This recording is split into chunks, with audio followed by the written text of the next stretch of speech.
Hello, people. Welcome to AG Lesson English. My name is Gabriel, your teacher, and I'm here to teach you funny and easy English. Well, people, pay attention immediately because the topic that we are going to discuss today or that we are going to speak about it is relative pronouns. Relative pronouns, people in English, are used to connect the class or a phrase to your noun or a pronouns, and also to modify or to describe your noun. Sometimes also relative pronouns are used to add or to say something extra about your noun or your subject. Okay, the relative pronouns that we are gonna see or that we are gonna study today are whom, that, where, and when, because last class, I already teach you who, which, and whose. Very well, guys. The first thing, guys, that we have here is that whom is used when you want to refer or to speak about people. For example, if in this case, let's tell you that because it's really important and relevant for you to know, to be clear about it. Whom is like who, but when you say whom, it shows that you feel like a little more polite than whom. If you are going to speak about the president, you might say whom. If you're going to speak about a person who you consider that is a good person, so I suggest you to use whom. Very well, let's see because we have three examples here. The first example is I get along with the people whom I work. Look at this example, guys, because it's really important when you get along with someone who is working with you. I get along with the people whom I work. The second one, people, is she got married with Junior, whom was my classmate in high school. She got married with Junior, whom was my classmate in high school. Remember, guys, in this case, I'm using a simple past verb form. Junior was studying together with me in high school, maybe when we were teenagers.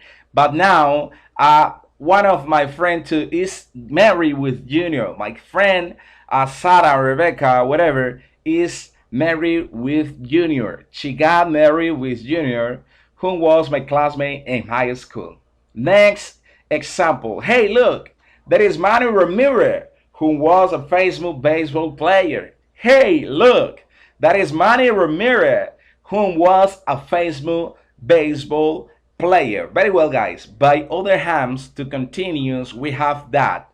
That in this case is not used as a demonstrative pronouns. Be careful because in this case, that we have another means or another interpretation.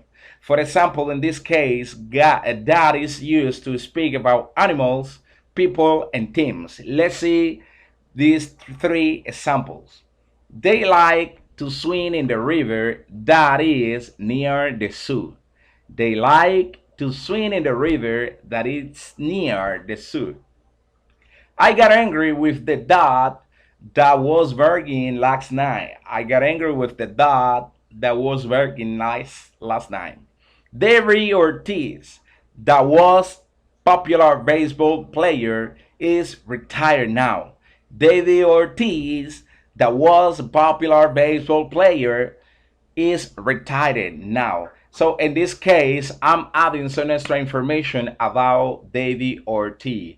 Very good, guys. So let's continue, people.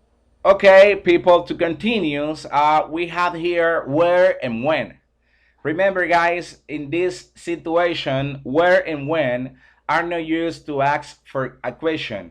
No, guys, they are used to ask some extra information and to connect our noun or our pronoun with a clause or phrases. Okay, very well. Pay attention and be focused in this point.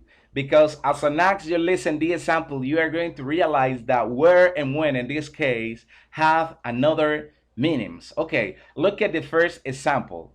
I remember the restaurant where I met you. I remember the restaurant where I met you. Imagine, guys, you have a girlfriend or you get married two or three years ago, and then you are speaking with your wife about some memory that you have with her, some memorable times. So I remember the restaurant where I meet you. Next example, she's still living in the neighborhood where she was born. Oh my goodness. She was born in Huachupita. She's 35 years old and she's still living in that neighborhood. So the last one with where is I have never forgotten the school where I studied. I have never forgotten the school where I studied. Very well, guys. To finish, we have when. So when, guys, when means time. Okay. He used to run a lot when he was teenager. So maybe he doesn't do it anymore. But he used to run a lot when he was a teenager. My wife always remembers the day when we got married. My wife always remember the day when we got married. And the last one, people, they like dancing when they are happy. They like dancing when they are happy. Very well, guys. It was relative pronouns, okay? Who, that, where, and when. Let's explain you a little in Spanish now for you to be clearly, okay? Ok, people, síganme. Aquí voy un poco en español para que estén más claro al tiempo de usar los pronombres relativos. Los pronombres relativos en el inglés se usan para añadir informaciones extra acerca de su pronombre o de el adjetivo que usted está usando en la oración. También para modificar o describir su adjetivo y también cuando usted quiere resaltar algún tipo de información acerca de su adjetivo. Los pronombres relativos en el inglés son muy comunes. Los pronombres relativos en el inglés también pueden usarse en determinadas ocasiones. Hay que resaltar que en este caso, tanto where como when como that tienen otro significado. Por ejemplo, where and when son usados en WH pregunta como who, pero en el caso de pronombres relativos tienen otro significado. Si ustedes ven estos ejemplos, se darán cuenta inmediatamente. Le pido que se suscriban a mi canal y que me sigan para que sigan recibiendo videos como este acerca del inglés y de cómo hablar un inglés perfecto y fluido. Mi nombre es Gabriel Baez y esto fue AG Blessing English. Thanks to listen me. God bless you people.